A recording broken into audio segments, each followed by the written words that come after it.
Bonjour, ici c'est Djika Mondonga, auteur de ce livre Gestion scolaire, recueil pour les directions d'école et le personnel scolaire. Ce livre traite de 71 enjeux en éducation et leurs rencontres dans les écoles. Aujourd'hui, nous allons parler davantage de l'enjeu planification annuelle des opérations. Une planification annuelle des opérations permet de prévoir dans le temps les opérations ou les transactions à prioriser afin d'avoir une gestion efficace de l'école, afin de développer l'efficacité de l'école. L'auteur, Laurence Lezotte, dans une de ses publications en 2002, a parlé des 7 corrélats des écoles efficaces. Et un des corrélats, c'est notamment d'avoir un environnement sécuritaire et ordonné.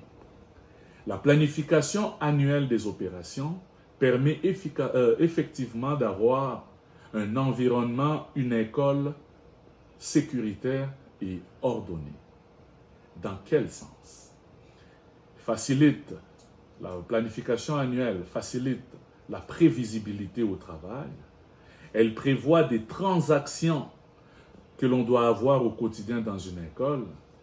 Et cette prévisibilité au travail enlève le stress, enlève l'anxiété, enlève également l'incertitude chez le personnel scolaire. Mais cette planification annuelle des opérations augmente davantage le sentiment d'efficacité des gens parce qu'ils voient venir, ils peuvent anticiper des situations.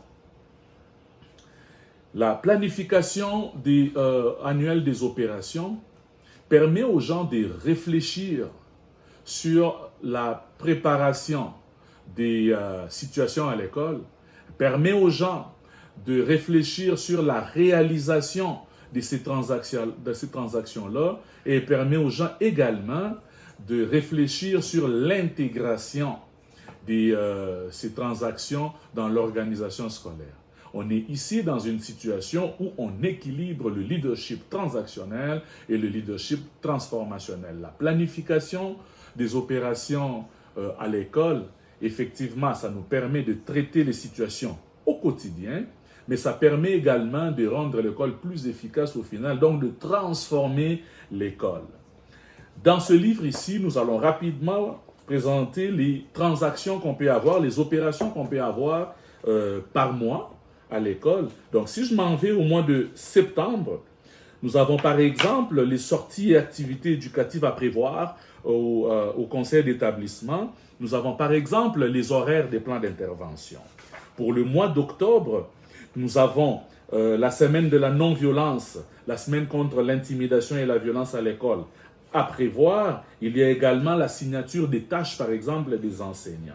Au mois de novembre, vu que c'est le premier bulletin, donc il faut organiser la remise des notes, il faut organiser aussi l'envoi des bulletins aux parents, il faut également organiser la transaction, la possibilité de changer, de modifier un peu notre système EHDAA, donc des élèves en difficulté. Au mois de décembre, on a par exemple l'élément du spectacle de Noël. Au mois de janvier, on peut commencer la planification des effectifs pour l'année qui viendra après. Au mois de février, c'est par exemple l'évaluation de l'entretien ménager. Il y a aussi au mois de mars, par exemple, vu que c'est le deuxième bulletin, donc la remise des notes et tous ces éléments-là. Au mois d'avril, là également, on peut prévoir notamment les demandes de congés sans traitement qu'on appelle CST à envoyer aux ressources humaines. Au mois de mai, qui est le mois de l'éducation physique. Donc, c'est le mois où on peut organiser également des activités physiques avec le comité concerné. Pour le mois de juin, on a beaucoup de choses à faire. Donc, c'est la fin de l'année, la kermesse de fin d'année. Il y a plusieurs éléments à aller travailler à ce niveau-là. Donc, au final, une planification annuelle des opérations est une bonne façon d'enlever l'improvisation dans notre gestion à l'école.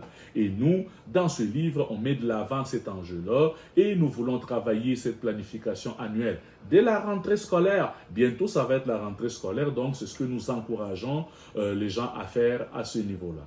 La planification annuelle est importante, que ce soit au Québec, au Congo, au Sénégal, en Europe, partout dans le monde entier. Donc, la planification annuelle est quelque chose d'intéressant. Les détails que nous avons ressortis ici dans ce livre-là, il va falloir aller le lire concernant la planification annuelle. Donc, il va falloir aller le lire dans le livre.